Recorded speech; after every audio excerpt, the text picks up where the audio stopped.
हमारा next chapter है improvement in food resources.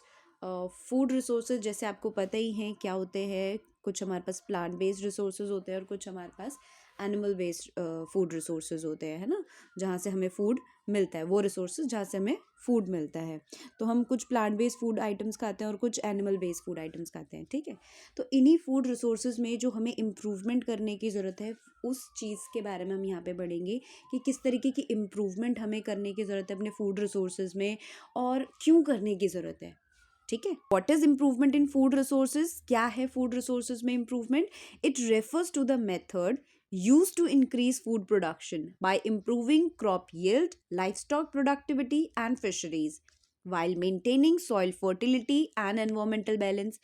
That means एक ऐसा मेथड जिसके हेल्प से हम फूड प्रोडक्शन को इम्प्रूव कर सकते हैं, इंक्रीज कर सकते हैं, उसी को हमने क्या कहा है, improvement in food resources.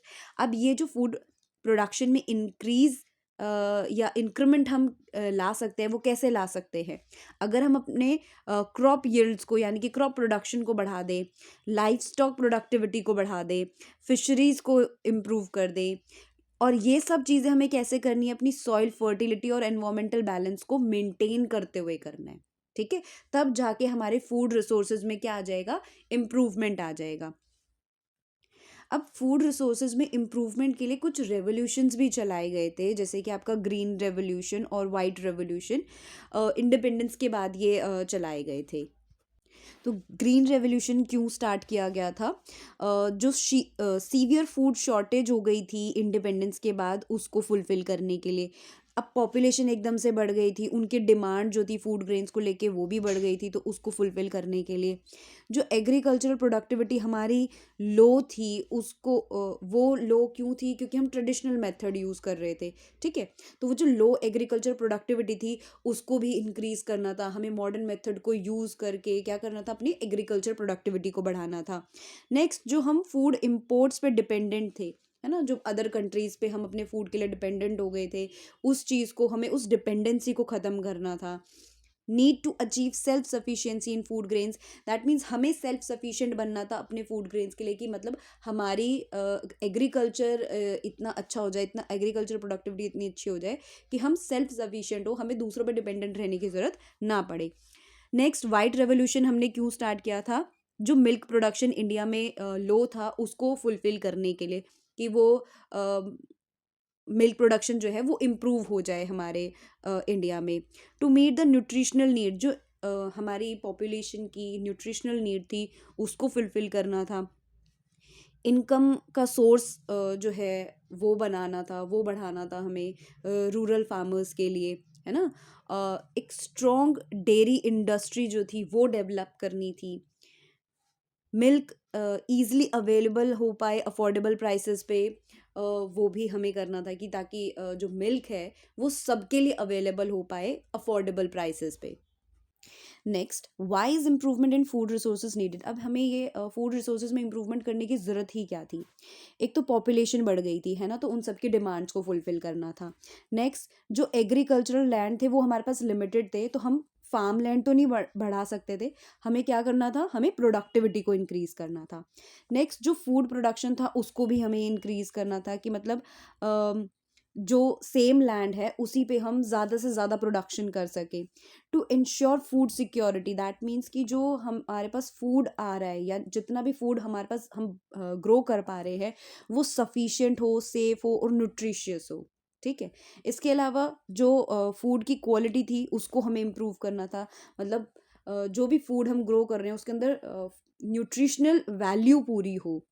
Next, to reduce crop losses. अब क्या होता है कि कुछ पेस्ट, डिसीज, वीड्स, ये सब क्या करते हैं, हमारी क्रॉप को हार्म भी पहुंचाते हैं, है ना। तो इस तरीके के क्रॉप लॉस ना हो, हमारी जो हमने इतनी मेहनत करके जो क्रॉप ग्रो की है वो डैमेज ना हो, इसके लिए भी क्रॉप लॉसेस को रिड्यूस करने की ज़रूरत थी। फार्मिंग को सस्टेनेबल करना था, दैट मीन्स हमारे एनवायरनमेंट को बिना हार्म पहुंचाए हम रिसोर्सेज को अच्छे से यूज कर पाएं। To cope with changing climate, that means जो हमारी क्रॉप्स हैं वो जितने भी क्लाइमेटिक चेंजेस हो रहे हैं उन सबसे रेजिस्टेंट हो वो। Next is what is crop? अब क्रॉप क्या है? A crop is defined as plants of the same kind grown on a large scale in a field for food, fiber, fodder और other useful products. That means जो हम एक plant लगाते हैं वो होता है प्लांट, ठीक है। जब हम सेम काइंड के प्लांट को एक फील्ड में लगाते हैं उसी को हम क्रॉप कहते हैं, ठीक है। फॉर एन एग्जाम्पल आप क्या कर रहे हो, आपने अपने घर में एक टोमेटो का प्लांट लगाया, ठीक है। तो गमले में आपने जो वो प्लांट लगाया, एक प्लांट लगाया, वो आपका हो गया प्लांट। और जब आप उसी एक टोमेटो प्लांट को लार्ज स्केल पे ग्रो कर रहे हो, बहुत सारे टोमेटोज के प्लांट लगा रहे हो, लार्ज स्केल प्रोडक्शन कर रहे हो, तो वो आपकी हो गई क्रॉप। जैसे यहाँ पे आपको एक और एग्जाम्पल दिया है, wheat grown in a field is a crop. Next, types of crop. तो बेस्ड ऑन सीजन के हिसाब से हमारे पास 3 तरीके की क्रॉप्स होती है। एक होती है kharif crops, rabi crops and zaid crops. जो खारिफ क्रॉप्स होती है वो रेनी सीजन में हम ग्रो करते हैं, ठीक है। जून से जुलाई में इनको सो किया जाता है, इनके सीड्स को, और सितंबर अक्टूबर में इनको कट कर लिया जाता है, हार्वेस्ट कर लिया जाता है। Require more water. ये जो खारिफ क्रॉप्स होती है जो रेनी सीजन में ग्रो होती हैं, वो रेनी सीजन में क्यों ग्रो होती हैं? क्योंकि इनको बहुत ज़्यादा वाटर की रिक्वायरमेंट रहती हैं, ठीक है।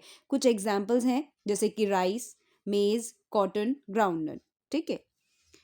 Next is rabi crops. अब राबी क्रॉप्स कौन सी होती है? जिन्हें हम विंटर सीजन में ग्रो करते हैं, ठीक है, सर्दियों में जिनको हम ग्रो करते हैं।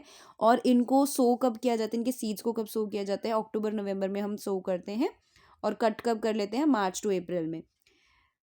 इनको वाटर की रिक्वायरमेंट कम होती है, इसीलिए इनको विंटर में ग्रो किया जाता है। और एग्जाम्पल्स हैं आपके लिए वीट, ग्राम, मस्टर्ड, पीज। इसके बाद आपकी नेक्स्ट आती है जेड क्रॉप्स। अब जेड क्रॉप्स कौन सी होती हैं? ये समर सीजन में ग्रो की जाती हैं। राबी और खरीफ क्रॉप्स के बीच में इनको ग्रो किया जाता है।